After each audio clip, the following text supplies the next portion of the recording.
हम गाड़ी से पेड़ के लेते हैं, हमें फिर भी ये आंदोलन करके रहेंगे। The Darjeeling tea workers are paid the lowest wage among all industrial workers in the history of modern independent India. If you want to show your protest, you go and show it to the Protesting tea garden workers in Darjeeling have caused a connectivity problem for neighbouring Sikkim as the sole route of Lava Road connecting Sikkim with the rest of the country lies blocked.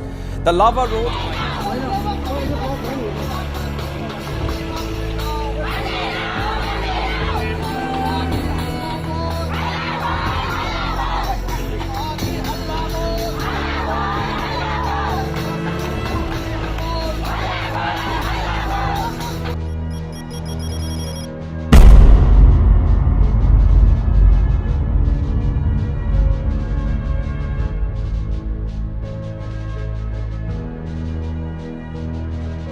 Darjeeling की चाय दुनिया भर में मशहूर है, लेकिन इस चाय की सफलता के पीछे छिपा है एक ऐसा संघर्ष जो दशकों से चला आ रहा है। ये है चाय बागान मजदूरों का संघर्ष, उनका अधिकार, उनका मेहनताना और उनके बोनस की मांग। सितंबर 2023 में दार्जिलिंग के चाय बागान मजदूरों ने हड़ताल की घोषणा की, जिससे पूरा इलाका बंद हो गया। उनकी मांग थी कि उन्हें उनके त्योहारों के बोनस का भुगतान किया जाए, जो उनके जीवन यापन का महत्वपूर्ण हिस्सा है। हालांकि यह हड़ताल अचानक नहीं आई थी। कई सालों से मजदूरों के बोनस को लेकर असहमति चल रही थी और अब यह संघर्ष तीव्र रूप ले चुका था। 29 सितंबर 2023 को दार्जिलिंग की सभी चाय फैक्ट्रियों में काम ठप हो गया। मजदूरों ने अपने बोनस के लिए प्रदर्शन शुरू कर दिया। चाय बागान मजदूरों की मुख्य मांग थी कि उन्हें उनकी सालाना बोनस, जो त्योहारों से पहले दी जाती है, को समय पर और पूरी तरह से प्रदान किया जाए। उनके अनुसार यह बोनस उनके त्योहारों की तैयारियों और अन्य आवश्यकताओं के लिए अत्यंत महत्वपूर्ण है। मजदूर संगठनों ने 20% बोनस की मांग की थी, जबकि मालिकों ने 15% बोनस की पेशकश की थी, जिससे यह विवाद उत्पन्न हुआ। मजदूर यूनियनों ने 20% बोनस की मांग रखी, जबकि मालिकों ने 15% की पेशकश की, जिससे असहमति और हड़ताल शुरू हुई। नवंबर 2023 में बातचीत के बाद यूनियनों ने अस्थायी रूप से विरोध प्रदर्शन रोकने का निर्णय लिया। यह निर्णय तब लिया गया जब बागान मालिकों ने बोनस पर पुनः बातचीत के लिए सहमति जताई। हालांकि मजदूरों की मांगें अभी भी पूरी नहीं हुई और हड़ताल केवल स्थगित की गई थी, समाप्त नहीं। 1 नवंबर 2023 को ट्रेड यूनियनों ने नवंबर तक विरोध स्थगित करने की घोषणा की, लेकिन संघर्ष अब भी समाप्त नहीं हुआ। हड़ताल का प्रभाव सिर्फ चाय बागानों तक सीमित नहीं था। दार्जिलिंग की समग्र अर्थव्यवस्था पर इसका गहरा असर पड़ा।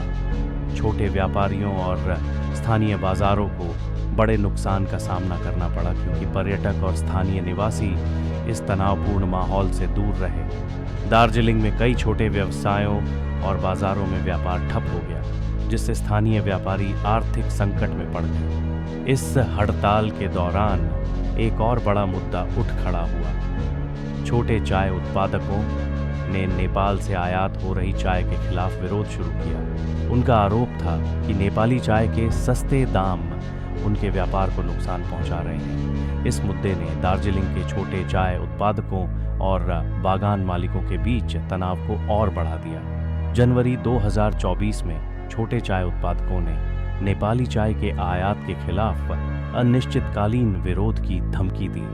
पश्चिम बंगाल की मुख्यमंत्री ममता बनर्जी ने हस्तक्षेप किया और मजदूरों और बागान मालिकों के बीच बातचीत को सुचारू बनाने की कोशिश की।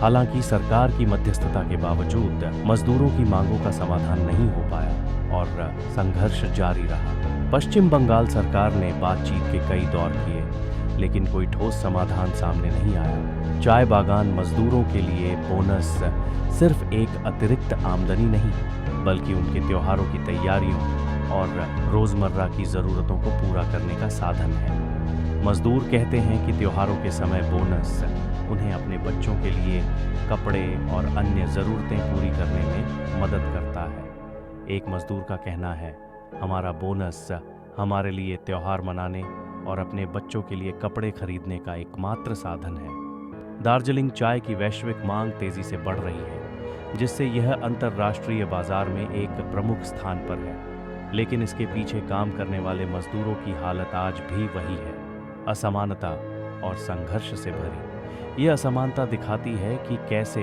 वैश्विक चाय बाजार की सफलता का फायदा मजदूरों तक नहीं पहुंचता।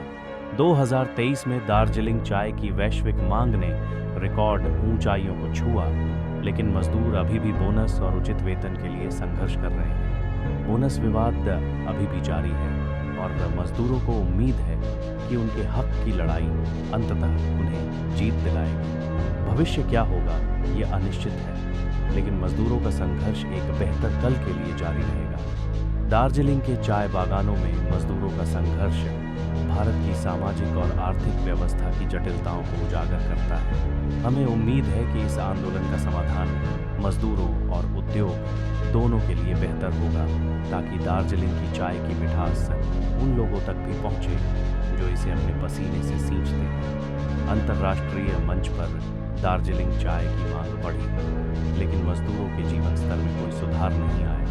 Thank you.